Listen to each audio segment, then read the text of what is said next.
Hello and welcome back to a new episode of People and Tech. Today we're speaking to Dr. Kevin Jones, who is the director of the Center for Teaching and Learning of the Indiana University in Columbus.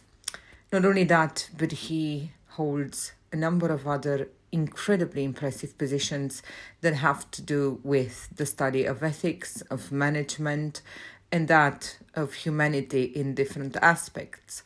Go ahead and find out more about Dr. Jones's career on LinkedIn and obviously listen to his words here. I think you'll find him as fascinating as Dave and I have, and I think you'll learn a lot from this conversation. Come back next week to hear from yet another great mind in the space as we tackle the notion of what is human debt and what is it that us as humans need to do to diminish it.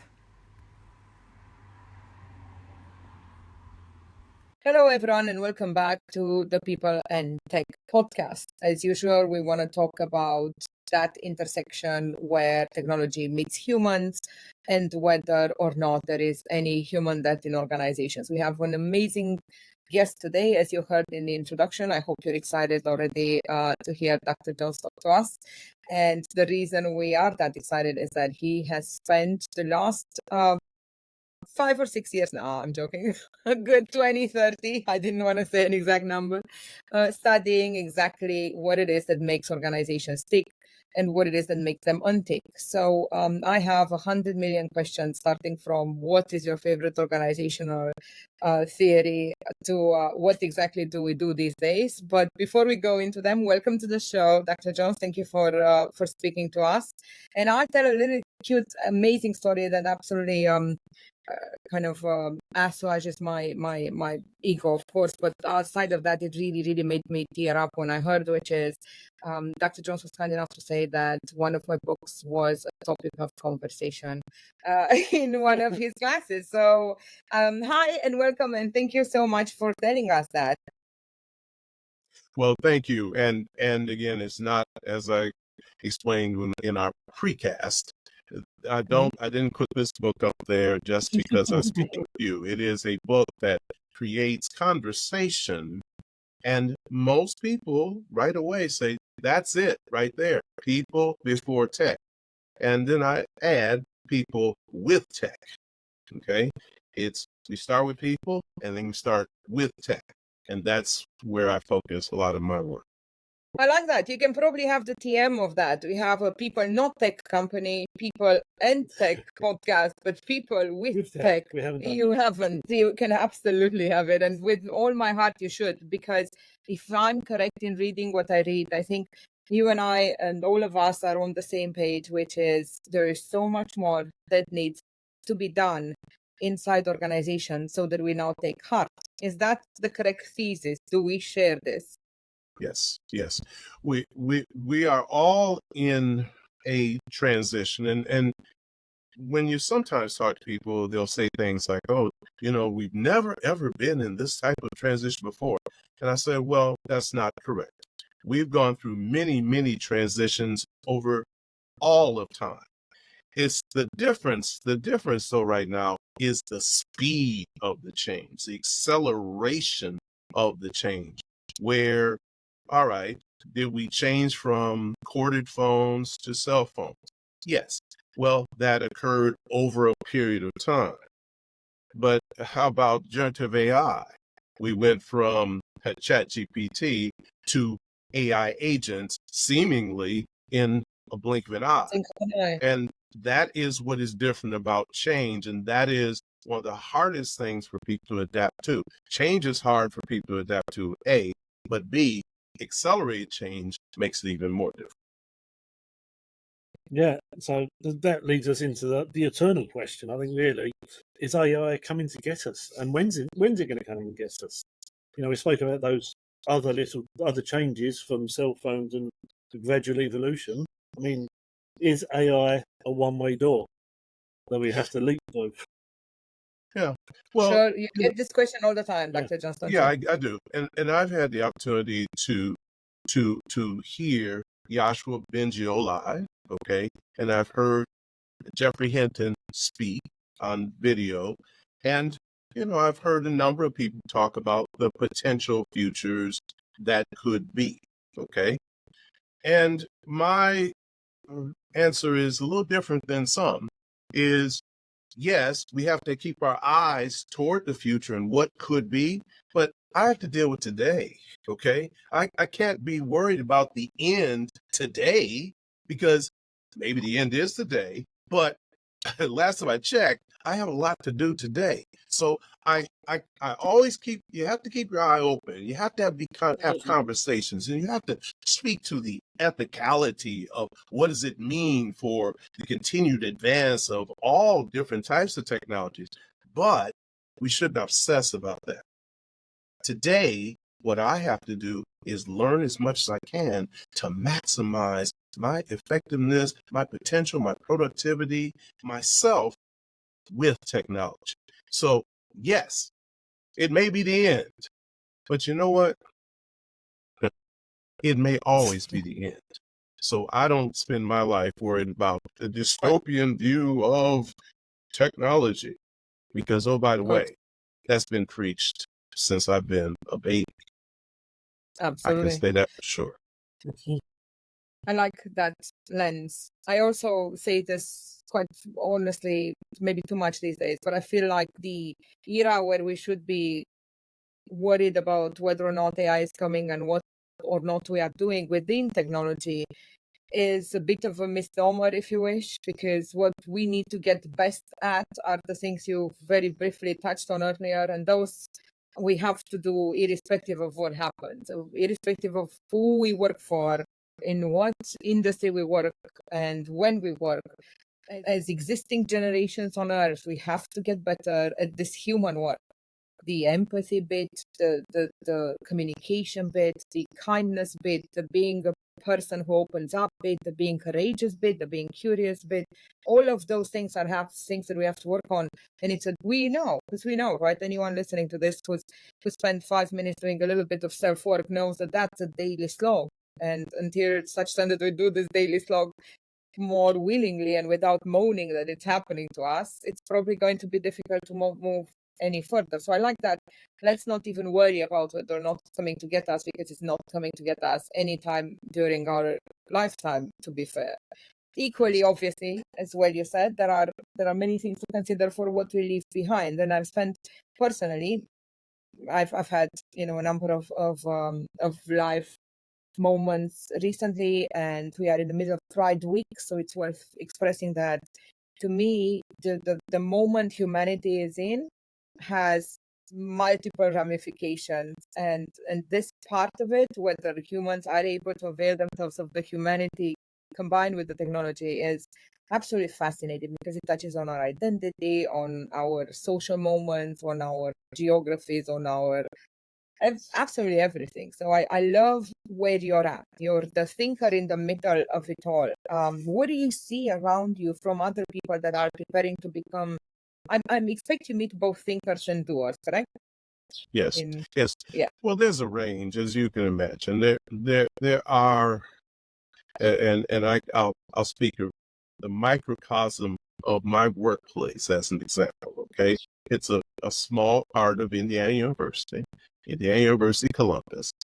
We don't have very many faculty, but within that small group of faculty, we have a whole range of views of technology. Okay, I have the guy who comes up to me and wants to show me videos of the end of time because of technology. And then I'll have people that will sit in my office and want to talk all day long about the potentials and opportunities and ways. So we're all over the place. And maybe that's right. Okay. Maybe we should not all come to the same place of understanding, but we should be learning from each other. We should be asking more questions and not get to the perspective of, well, I know.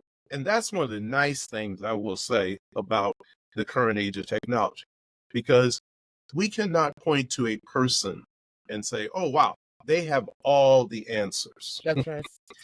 That, the idea of the expert is one that can be continually questioned in this day.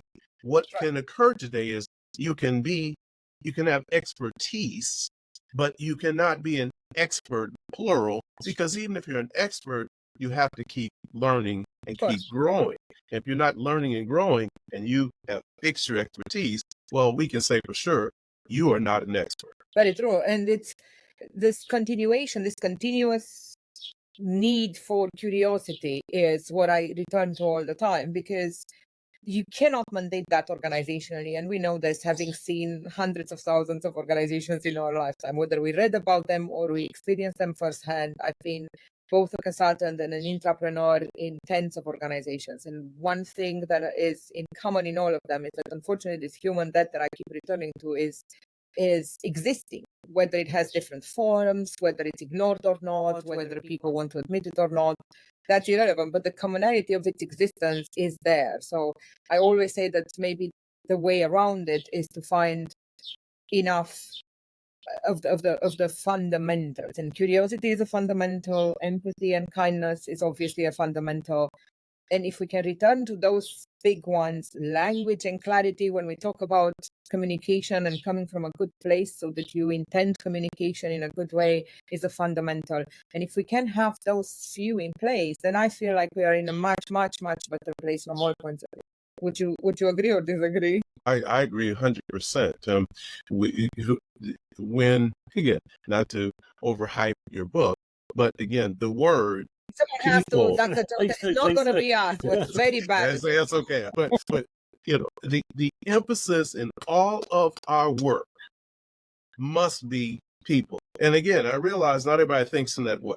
Okay, I've lived a long time, and I know not everybody thinks in that way. Some people think people and think negative. Well, I think people in positive. I'm not Pollyanna in the sense of I think all people are great. Oh, absolutely not. But I do know that, and I hope this is always going to be the case, the overwhelming majority of people have a common interest of trying to do good things. The overwhelming majority, okay? And with that overwhelming majority of people who want to do good things, well, now let's add this thing called technology. So some of us need to help to show how this technology can enhance rather than just subtract. Yes, there are changes, and that's where I live. I live in organizational change. That's what I do, okay? However, I don't look at organizational change as subtraction. It is an additive. It is an opportunity. It is a way of thinking that may modify. It may enhance. Yes, there's realities we face. But if okay, I'm the half full person. I am not the half empty person. And in my lifetime, it has served me well to look for the positive opportunity rather than look for the negative opportunity. Because here's the simple thing. The negatives are always there. It's easy to find the negative. So we work to overcome those negatives through the positive work, which starts with a caring and elevation of people. Right. I love how you reframe that in a momentous forward way, because this is where we get stuck, is even if we all realize the point we've arrived at, it does become a moment of, and now what? And ideally we'll all have a now what moment that's kind of more involved and kinder, and ideally we all can, and I don't know if you see this or not, but organizationally it feels like there would have been easier levers than we have been availing ourselves as humans of. We've, for instance, to my mind, the fact that we've had an Aristotle score for 15 years and not every organization in the world is using it is bizarre. The fact that we have, kind of the concept of psychological safety and not every team in the world is having it as their first indicator because no other work matters other than that is bizarre. I don't quite understand why we've done the things that we've done to make our organizations non-generative and to make them all the bad things that Ron and Westrom has warned us about. But many organizations are in a place where they are bureaucratic or they are toxic. And kind of the reality of it is, let me ask you, what is your best advice to an organization that finds itself says, fine, I'll be honest, I have human debt. I haven't treated my people right. I don't know how to put these fundamentals in place. I know that you're right. You are all talking sense. Let's do communication through language. Let's do empathy. How in the hell do I do that? What do you tell students that say, I believe you, now what? How do I build an organization without human debt?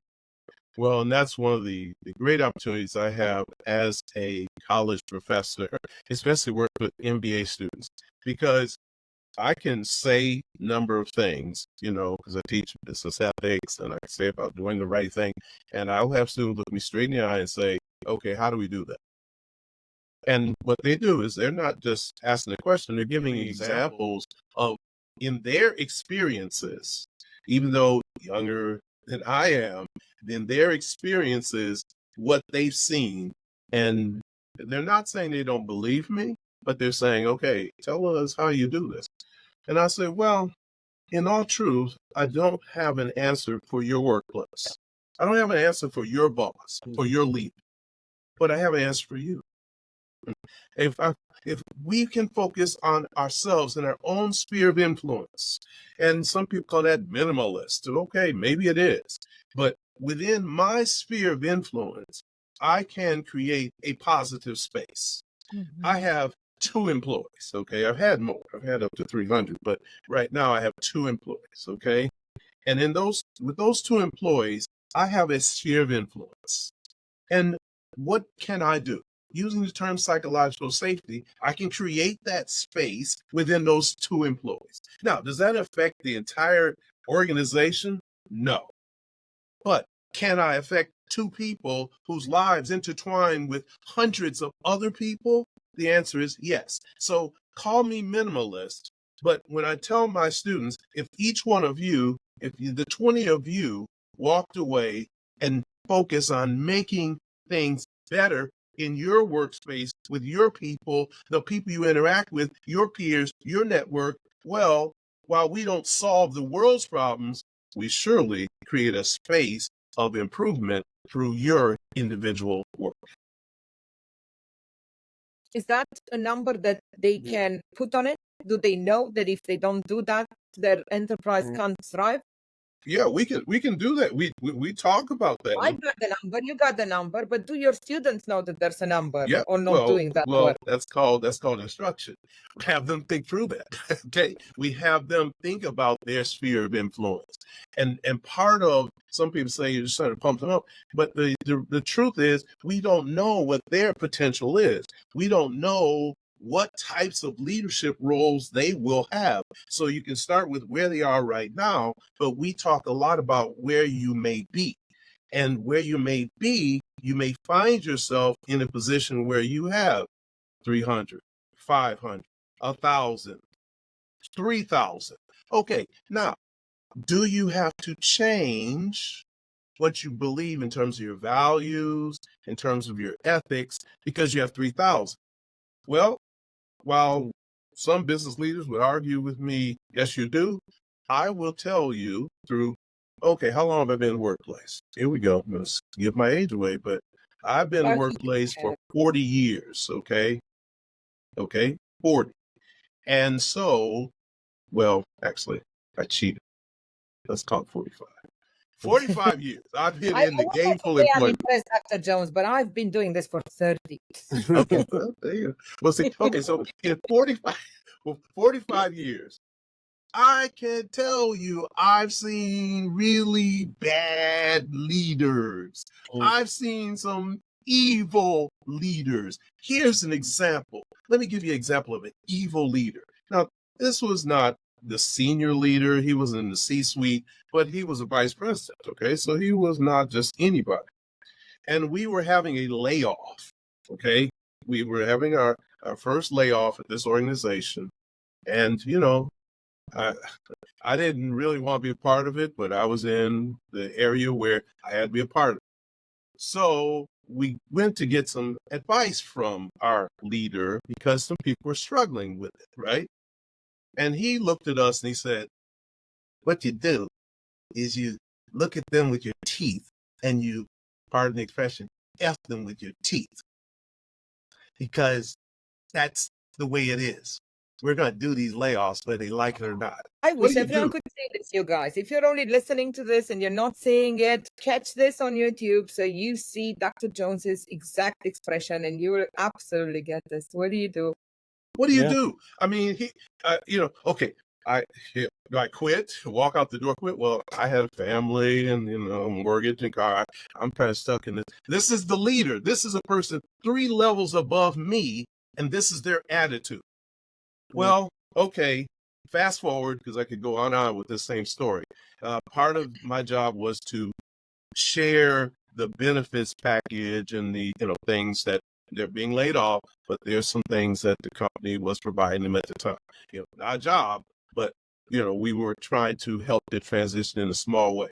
So my job turned into something I wasn't qualified for at that stage of my career, but I had to turn into a listener/counselor. Okay, not registered or licensed, but I had to listen. I had to hear the frustrations. I had to hear the anger in some cases. And one of the things I made up my mind to do is not to do as I was instructed.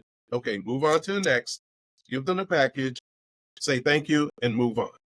And Wrong. I've been just that as well, looking people, I've done it myself, looking people in the eyes as you have to make these people redundant for whatever business reason. And, you can see their lives literally crumbling in front of them. How am I going to feed my wife? How am I going to feed my kids? Yeah, and having that empathy transfer up or down levels, that's still not affecting the business needs. So, yeah.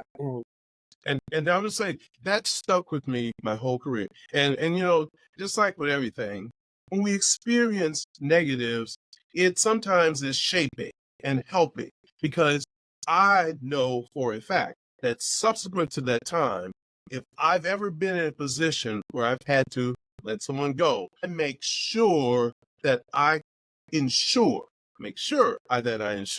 that they do not leave negative. We honor the work they did before they left. We inform them about the reasons, which, understanding, we're not trying to sell them on the reasons, we're just being transparent. And Right. then from there, we ask, is there something we can do? And we're sincere with it. And I can say that one person that I actually did have to let go, okay, the person did not like me for a long period of time, but I reached out to them and said, how's it going? And they said, well, it's going. I was wondering if you could give me a reference. That's amazing. And you know what? The answer was yes. Yes. Because I'm not going to focus on the reasons why they were departed.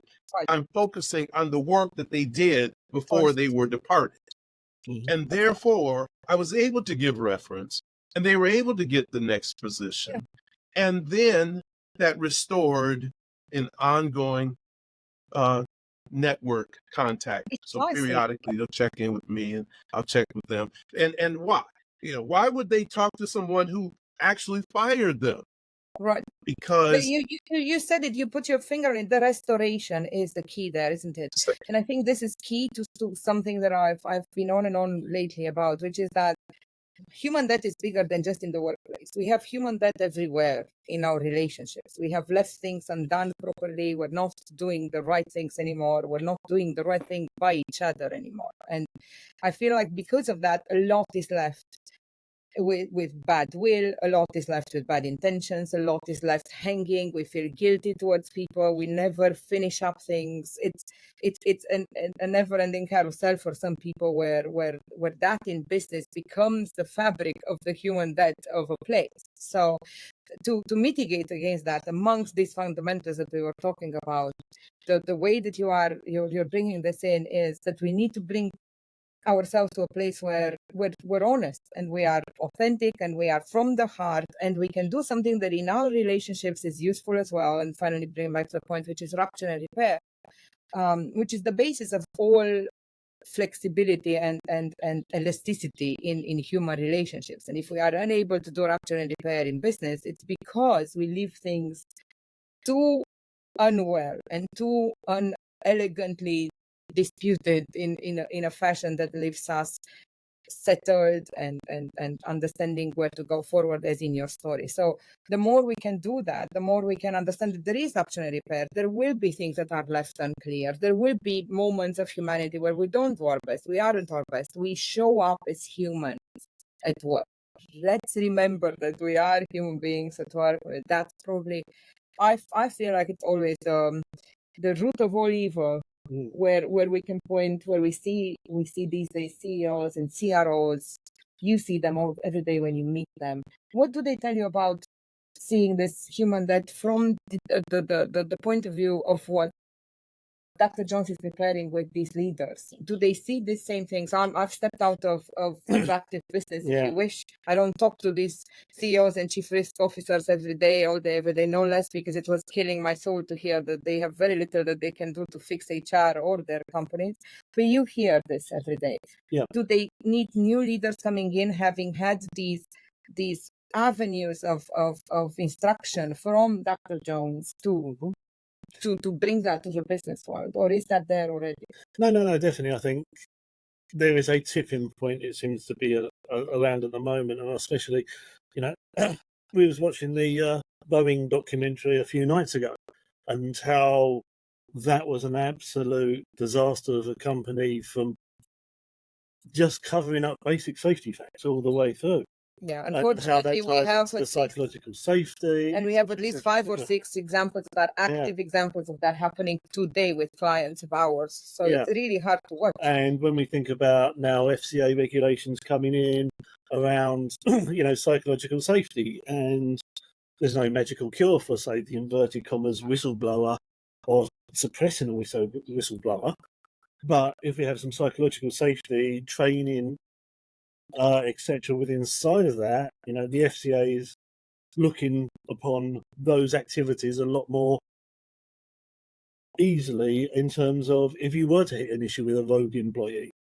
I mean, there's many aspects to this, of course, and it's one of them. But the FCA, for those of us who are listening to this and are not into 4-year stints into banking or financial or financial industry, the FCA is the regulator, the Financial Conduct Authority. They have actually, and this is an interesting thing for those of you who are not at all interested in these topics, but are interested in the idea of organizational health. If an organization is not healthy, then it will perform such as the many financial institutions have done in 2018, 2020, and other 2000s. So the idea of that has been regulated at long last by the Financial Conduct Authority, who is trying to step in and ensure that these things do not happen again. So it's maybe the first time that the regulator steps in and says, organizationally, you cannot run this place like this anymore. You have to care about your humans. You have to put in some things in place. Have you seen that, Dr. Jones? Do you feel like the regulator is starting to step in some industries to discuss the topics we are so passionate about? Well, yes and no. Yes and no. See, being in the U.S., we have a most interesting dynamic occurring right now. There's some progress, but then there's also those who push against the progress. And that's a much more difficult topic for me to talk about in terms of government and what regulators are able to do and what they cannot do. And the reason why it's difficult is because we are very dependent upon the legislative process in terms of who is in charge of this, who's in charge of that. And so long story short is, yes, there is some progress, but ultimately, particularly in the tech industry, I'm finding that government is still behind the tech industry. So the most challenging aspect is that this type of, if you will, regulatory, ethical governance must emanate from the industry, not so much from government. And that's always going to be difficult because of what is as I say in my classroom, what is the purpose of business? Okay. All right. Why a lot of people hate us business people, but at the end of the day, you got to make some money. Yes. Okay. But we also can argue how you make money is still important and will always be. And that's what will be on your tombstone when you die. Okay. If you are a person that robbed and cheated and stole and scammed, well, that's on your tombstone when you die. Okay. If you are a person that maybe didn't make as much money as somebody else, you weren't on the top 10 billionaires list, but you were able to live a comfortable life and you have many people whose lives you positively affected, well, by the way, that's on your tombstone too. And that's your legacy. And that's what people will remember about you. So for all the people who scam and cheat and lie, they'll be dead, just like I will. Okay. But guess what? When I die, my family will not have to go and hide and lie and cover up what I did. My family is going to be able to say, this is what he did. Real quick story to tell you. See, in my other work, as I call it, my Sunday work, I participated in some funerals, right? And the funerals that are really wonderful, yes, wonderful funerals, is those celebrations of life, of all they did and all they accomplished and who they touched, and people want to speak on them and all this.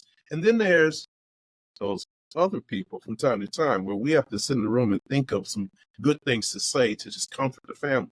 But they know, but we don't want to go up and say, this person was good, they're dead, you know what I mean? No, we're obviously not going to say that, right?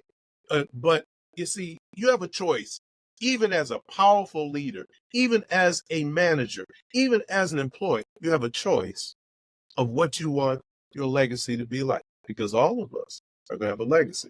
And guess what? All the stuff you're doing today, when you close your eyes for the last time, none of it matters unless what you did, you left for someone else to benefit from and grow and develop from. Okay, there you got my whole philosophy there, right there. I love that, Nacha, and it is really what it all boils down to, isn't it? I was invited on a podcast just the other week. I was speaking, and the host very lovingly and calmly said, "Oh, well, I don't know. I don't claim that I know it. I'm paraphrasing it, and obviously I'm not going to get it as well." But she was simply saying, I'm not going to get it perfectly right, but I just try to do what my mother has always told me to do, which is to figure out, am I doing this out of ego or out of love for others? Is this for me or the right thing for others? And if I try and figure it out, and sometimes I'm going to cut myself passes, I'm going to do it for me only, and that's fine. But most times I'm going to try and do things out of love and for others. And if I know I'm doing that most times, then I know I'm doing the right thing. And I thought, you know, that is so simply and elegantly put. And our parents have tried that. I feel like anytime you hear this, you go, you had parents like mine that have tried to tell us that, don't you? To just be good humans. And I think if we rely back on that, most of us have had humans in our lives that have just wanted us to do well and to abide by what's not ego, but love for others and the right thing. It just makes it a lot easier to have that tombstone write itself if you just take the right road if you can. But obviously we're not great at giving. I'm not. I tend to not like giving people life advice, because God knows my life is in a very public and extraordinary shambles. So what I try to do instead is give organizational advice, because that's very clear to me. I'm very clear what organizations need to do, right? So going back to that, Yes. I say, if you have to choose one thing, focus on your human work. Go back into the organization and teach them EQ, teach them to take the time for themselves, teach them to look around and be honest, teach them to be curious, teach them to care about each other. If these things become values and become things that you intently want people to do, you cannot go wrong. You cannot keep amassing. Maybe you're not going to take down your human debt, but you can't get more. You can't get new of it if you start doing these things. So do you see that organizations hear this like that? Who is the organization? I keep saying it's like Santa Claus. So that is an important question, and I answer it every semester. Organization is people. It's people organizing toward a common purpose, and that's in the best case. Okay, you're organizing toward a common purpose. Okay, that's best case. And we could put that lens on a number of organizations and say that's really not a good organization because they're not organizing together for a common purpose. Okay, but I just want to tell you this. Back to kind of the sphere of influence. Okay, I used my title. Some people say, why do you use your title? I say, well, I use my title because I don't want to use my other title. I don't use that title ever. Okay. So here is this title because I'm old fashioned. I'm just old. So I like titles. Anyway, that being said, the reason I have this title correlates to one of my managers. Okay. And you say, what? No, didn't you go to school? Yeah, I went to school. Did you do work? Yes, I did work. No, but here it is. In that workplace, in that same workplace I told you the story earlier, my boss said to me, he said, have you ever thought about working on a doctorate? You know, my answer was, yeah, sure. I'm going to do it. When I find more time, I'm going to get around. He said, look, I'm your boss. Will support you. I encourage you to do it now. That's awesome. Yeah. Without Dr. H. Nathan Charles saying that, I don't know if I'm sitting in front of you right now. I surely don't have that doctor sitting in front of my name because he decided to look beyond his own work and say, I'm going to build an opportunity for someone else. How did he build the opportunity? Well, he was there. He'd been through it. He understood how hard it is to work and go to school at the same time.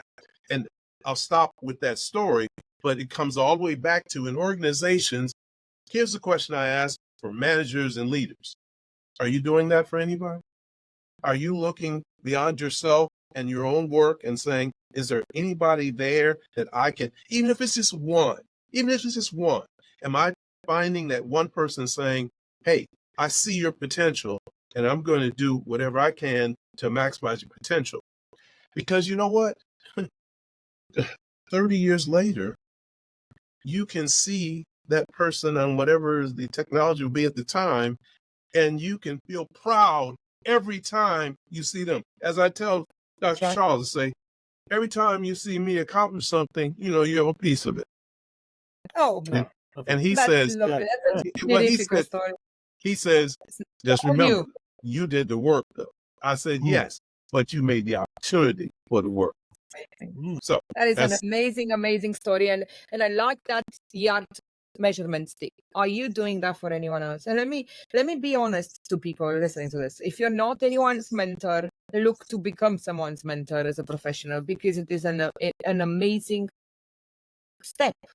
You feel like you don't have time, you feel like that's the last thing I want to be doing, but realistically, being part of someone else's growth voluntarily as an entrepreneur is probably one of the best things you can do. And I've been over my career a mentor for Techstars. I've been a mentor for Startup Bootcamp. I've seen people grow. It's just hard to explain how much. And I'm sure I don't need to preach it to someone who teaches every day. There is such glee in seeing people grow and having taken a point of view that they wouldn't have otherwise considered into that growth. So it's an amazing. See, here's the other thing I'll say to you.